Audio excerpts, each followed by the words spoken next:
एक छोटा सा गांव था। यह गांव बहुत शांत और खुशहाल था। गांव के लोग एक दूसरे से हंसी मजाक करते थे और प्यार से रहते थे। हर रात ठंडी हवा के बीच वे सभी चौपाल में इकट्ठा होते थे। वे जड़ों की आग के पास बैठकर गर्मी लेते और पुरानी कहानियां, किस्से और सपने साझा करते थे। वहां की ठंडी रातें कोहरे की चादर ओढ़े होती, जिससे पूरे गांव में रहस्यमय माहौल छाया रहता था। ठंड का मौसम धीरे धीरे आने लगा था। हवा में हल्की सिहरन महसूस होती थी और आस पास कोहरे की चादर फैलने लगी थी। लोग बाहर निकलकर पेड़ों की सूखी जड़ें काटकर लाने लगे थे, ताकि वे आग जला सकें और ठंड से बच सकें। जड़ों की आग गांव के लिए सिर्फ गर्मी नहीं, बल्कि एक जुड़ाव का भी प्रतीक थी। एक दिन गांव में एक बड़ी शादी थी। लड़की के घर वालों ने गांव के कुछ जवानों से कहा, जंगल से लकड़ी और जड़ें लेकर आओ, रात भर के लिए आग जलानी है। वे लोग श्मशान के पीछे स्थित घने जंगल की ओर निकल पड़े। यह जंगल गांव के लोगों के लिए खौफनाक जगह थी, क्योंकि वहां कई भूत प्रेत की कहानियां फैली हुई थीं। जवान जंगल के अंदर गहरे गए और बड़ी बड़ी सूखी जड़ें उठाकर गांव वापस लौट आए। उन्हें यह पता नहीं था कि वे जड़ें किसी बुरी आत्मा की कब्र के ऊपर से निकाली गई थीं, जिसकी आत्मा अभी भी उन जड़ों के नीचे दफन थी। रात आई। ठंडी हवा और कोहरे के बीच गांव वाले फिर से चौपाल में इकट्ठा हुए। जड़ों में आग जल रही थी और आग की चमक में सबके चेहरे नाच रहे थे। सब हंसते, गाते और खुश होकर बातों में डूबे थे।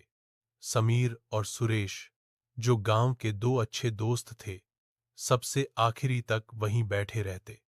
वे अपनी दोस्ती के किस्से, सपने और मजाक साझा कर रहे थे। कुछ दिन तक सब कुछ सामान्य था, लेकिन एक रात जब गांव वाले अपनी बातें कर रहे थे, अचानक एक एक करके लोग उठने लगे।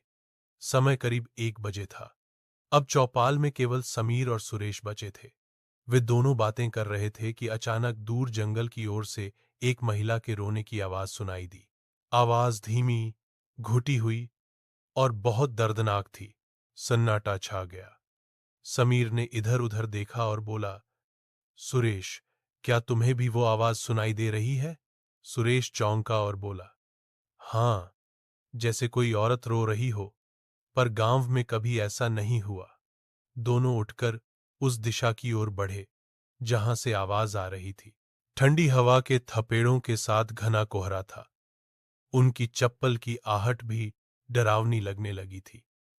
कमरा जहां जड़ें रखी थीं, उनके सामने था।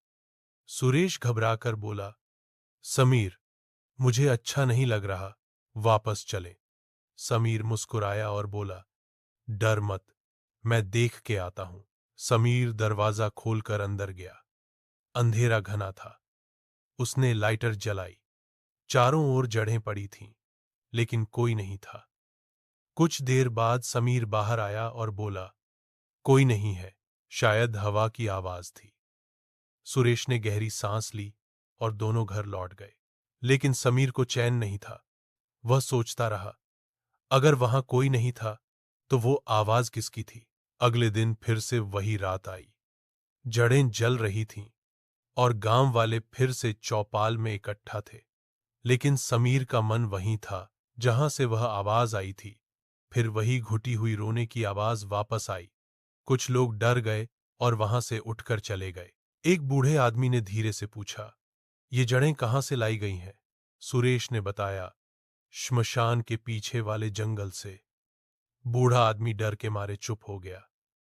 उसकी आंखों में भय था, लेकिन उसने कुछ नहीं कहा। उस रात समीर फिर से अकेला चौपाल में बैठा था। उसे फिर वही रोने की आवाज सुनाई दी। इस बार वह डर नहीं रहा था। उसे जानना था कि ये आत्मा कौन है और क्यों रोती है। उसने फैसला किया कि वह सच का सामना करेगा।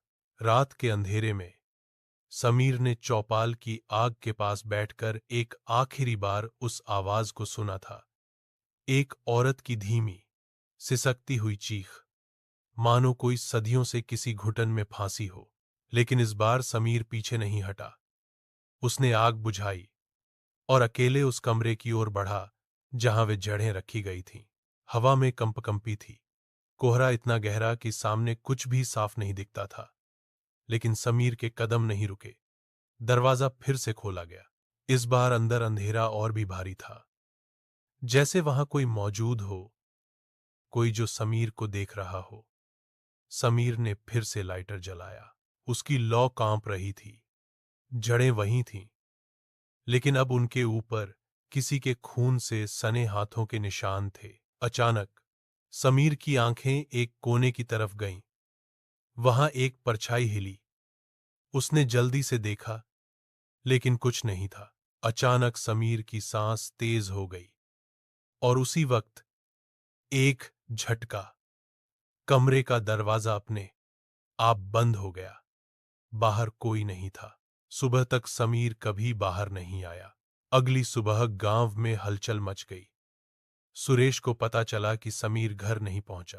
पूरे गांव ने ढूंढा, खेतों में, जंगल में, चौपाल में, लेकिन समीर का कोई पता नहीं चला। बूढ़ा आदमी जो उस रात चुप था, अब कुछ कहने ही वाला था। तभी चौपाल के पास से एक औरत की तेज चीख सुनाई दी। इस बार वो सिर्फ रो नहीं रही थी, वो किसी को बुला रही थी। सुरेश की आंखों में डर समा गया, लेकिन अब वो चुप नहीं बैठा। उसे विश्वास था समीर मरा नहीं है, वो कहीं है और उसे बचाने वाला सिर्फ वही है। अगले दिन सुरेश अपने इंटरव्यू के लिए शहर गया, लेकिन जैसे ही इंटरव्यू खत्म हुआ और उसने घड़ी में समय देखा, रात के 11:30 हो चुके थे। वो परेशान हो गया, क्योंकि उसे याद आया बूढ़े आदमी की चेतावनी, 8 बजे के बाद कोई बाहर न निकले। लेकिन सुरेश रुकता नहीं। उसने सोचा, अगर मेरा दोस्त अंधेरे में फांसा हो तो मैं डर कर नहीं भाग सकता। वो आखिरी बस से गांव लौटा। जैसे ही वो गांव में उतरा, हवा में अजीब सी ठंडक थी। चौपाल की तरफ चलते हुए उसे लगा जैसे कोई उसके पीछे पीछे चल रहा हो। उसने पीछे मुड़कर देखा, कोई नहीं। अचानक एक तेज सिसकती हुई आवाज और एक महिला की परछाई, लाल साड़ी, खुले बाल और चेहरा बिना आंखों के। सुरेश डर के मारे कांप उठा, लेकिन तभी किसी ने उसका हाथ पकड़ लिया। वो बोला, सुरेश, मैं हूं, समीर। सुरेश हैरान हो गया। तू जिंदा है? तू कहां था? लेकिन तभी उस लाल साड़ी वाली औरत की चीख गूंजी। सामने वही आत्मा खड़ी थी। उसका चेहरा सड़ा हुआ, आंखों की जगह 2 काले गड्ढे और उसके होंठों से खून टपक रहा था। सुरेश चिल्लाने वाला था, लेकिन तभी बूढ़ा बाबा वहां आ गया। बाबा ने झट से मिट्टी में कुछ घसीटा और एक मंत्र पढ़ा। आत्मा दहाड़ी और गायब हो गई। सुरेश हांफते हुए बाबा से बोला, बाबा, ये क्या था? बाबा बोले, ये आत्मा उस औरत की थी जो श्मशान के पीछे मारी गई थी। उसकी आत्मा जड़ों के साथ लौटी है, लेकिन समीर अभी पूरी तरह आजाद नहीं है। सुरेश ने पूछा, मतलब? बाबा ने धीरे से कहा, वो औरत अब समीर के अंदर है। बाबा की बात सुनकर सुरेश की रूह कांप गई। समीर के अंदर आत्मा? उसने धीरे से समीर की तरफ देखा। समीर पहले जैसा नहीं लग रहा था। उसकी आंखें लाल थीं, बहुत ज्यादा लाल। चेहरे पर अजीब सी उदासी और उसकी सांसें भारी थीं। बाबा ने धीरे से कहा, जब तुम कमरे में गए थे, तब वो आत्मा तुम्हारे अंदर घुस चुकी थी। समीर की आंखों से आंसू निकलने लगे। वो बोला, मैं लड़ रहा हूं। हर रात सपने में वो औरत मेरे सामने आती है। वो पूछती है, मुझे क्यों जलाया? मेरा क्या कसूर था? मैं चीखता हूं, मगर मेरी आवाज नहीं निकलती। बाबा बोले, अब वो औरत इस दुनिया से जाना नहीं चाहती। उसे इंसाफ चाहिए। सुरेश ने डरते हुए पूछा, तो क्या हम उसे इंसाफ दे सकते हैं? बाबा ने कहा, अगर हम उसके साथ हुआ सच्चा अत्याचार जान सकें और उसकी चिता वहीं जलाएं जहां वो मरी थी, तो शायद शायद वो शांत हो जाए। अगली रात बाबा, समीर और सुरेश उस श्मशान के पीछे वाले जंगल में गए। चांदनी रात थी, लेकिन कोहरा और डर एक साथ मंडरा रहे थे। बिल्कुल सन्नाटा। बाबा ने एक जगह रुककर जमीन को देखा।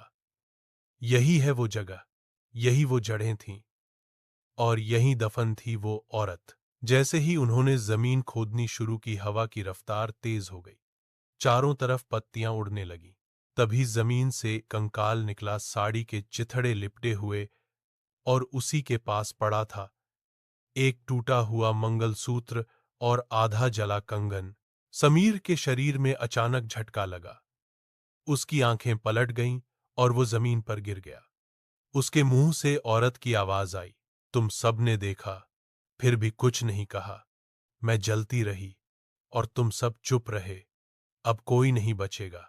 बाबा ने जल्दी से हाथ में राख उठाई और मंत्र पढ़ना शुरू किया। जैसे ही राख समीर के माथे पर लगी, समीर कांप उठा और जमीन फटने जैसी आवाज आई। कंकाल धीरे धीरे आग पकड़ने लगा, लेकिन ये कोई आम आग नहीं थी। नीली ज्वाला थी, जो केवल अधूरी आत्माओं को मुक्ति देती है। समीर जोर से चिल्लाया और अचानक शांत हो गया। कुछ ही पलों में वो औरत की आत्मा नीली आग में समा गई। सुबह हुई। समीर ठीक था, लेकिन बहुत थका हुआ। बाबा ने कहा, अब आत्मा को शांति मिल चुकी है, लेकिन ध्यान रखना, हर जड़, हर पेड़ और हर कोने की एक कहानी होती है, जिसे अगर छेड़ा जाए तो उसका अंजाम कभी अच्छा नहीं होता। सुरेश ने समीर को गले लगाया। दोनों की आंखों में आंसू थे। गांव फिर से शांत हो गया, लेकिन चौपाल की जड़ों की आग अब पहले जैसी नहीं रही। अब हर कोई जानता था, कुछ कहानियां सिर्फ सुनी नहीं जाती, बल्कि महसूस होती हैं, डर के साथ। और याद रखना, अगर तुमने अब तक कहानी लाल चैनल सब्सक्राइब नहीं किया, तो अगली बार आग में बैठकर कहानी तुम नहीं, कोई और सुना रहा होगा, तुम्हारे पीछे खड़ा होकर।